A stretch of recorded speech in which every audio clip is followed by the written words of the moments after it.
And since Melkor was returned to Middle-earth, and they could not yet overcome him, the Valar fortified their dwellings, and upon the shores of the sea they raised the Pelori, the mountains of Aman, highest upon earth.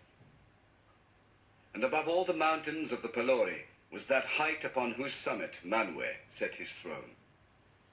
Taniquetil the elves named that holy mountain, and Oyolassa, everlasting whiteness, and Elarina crowned with stars, and many names beside. But the Sindar spoke of it in their later tongue as Amon Uilas.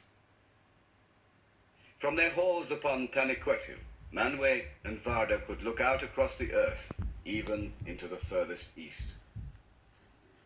Behind the walls of the Pelori, the Valar established their domain in that region which is called Valinor, and there were their houses, their gardens, and their towers.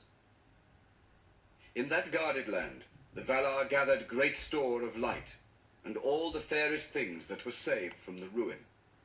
And many others yet fairer they made anew, and Valinor became more beautiful even than Middle-earth in the spring of Arda. And it was blessed, for the deathless dwelt there, and there naught faded nor withered, neither was there any stain upon flower or leaf in that land, nor any corruption nor sickness in anything that lived, for the very stones and waters were hallowed. And when Valinor was full wrought, and the mansions of the Valar were established, in the midst of the plain beyond the mountains they built their city, Valmar of many bells. Before its western gate there was a green mound, Ezoloha, that is named also Coralaira. And Yavanna hallowed it, and she sat there long upon the green grass, and sang a song of power, in which was set all her thought of things that grow in the earth. But Nienna thought in silence, and watered the mound with tears. In that time the Valar were gathered together to hear the song of Yavanna, and they sat silent upon their thrones of council, in the Mahanaxa, the ring of doom, near to the golden gates of Valmar. And Yavanna Kementari sang before them, and they watched. And as they watched, upon the mound there came forth two slender shoots, and silence was over all the world in that hour, nor was there any other sound save the chanting of Yavanna. Under her song the saplings grew and became fair and tall, and came to flower, and thus there awoke in the world the two trees of Valinor. Of all things which Yavanna made, they have most renown, and about their fate and all the tales of the elder days are woven.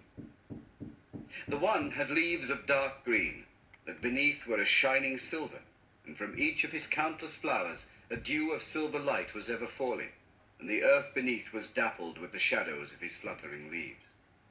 The other bore leaves of a young green, like the new opened beech. Their edges were of glittering gold.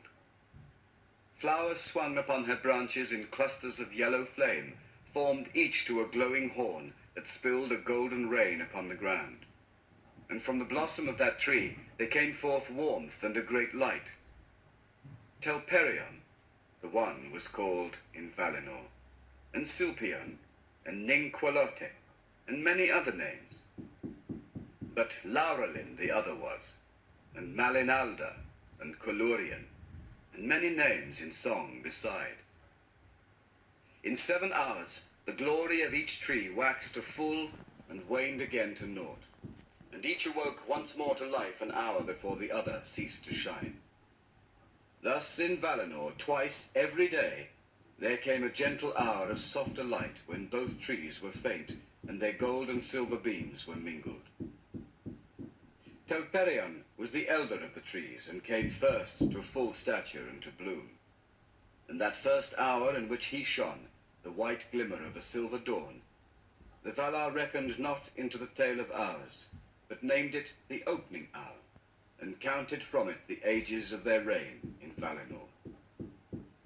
Therefore, at the 6th hour of the first day, and of all the joyful days thereafter, until the darkening of Valinor, Telperion ceased his time of flower, and at the 12th hour, Laurelin her blossoming, And each day of the Valar in Aman contained 12 hours, and ended with the second mingling of the lights, in which Laurelin was waning, but Telperion was waxing. But the light that was spilled from the trees endured long, ere it was taken up into the airs, or sank down into the earth. And the dews of Telperion, and the rain that fell from Laurelin, Varda hoarded in great vats like shining lakes, that were to all the land of the Valar as wells of water and of light. Thus began the days of the bliss of Valinor, and thus began also the count of time. But as the ages drew on to the hour appointed by Iluvatar for the coming of the firstborn, Middle-earth lay in a twilight beneath the stars that Varda had wrought in the ages forgotten of her labors in Ea. And in the darkness Melkor dwelt, and still often walked abroad in many shapes of power and fear, and he wielded cold and fire from the tops of the mountains to the deep furnaces that are beneath them. And whatsoever was cruel or violent or deadly in those days is laid to his charge.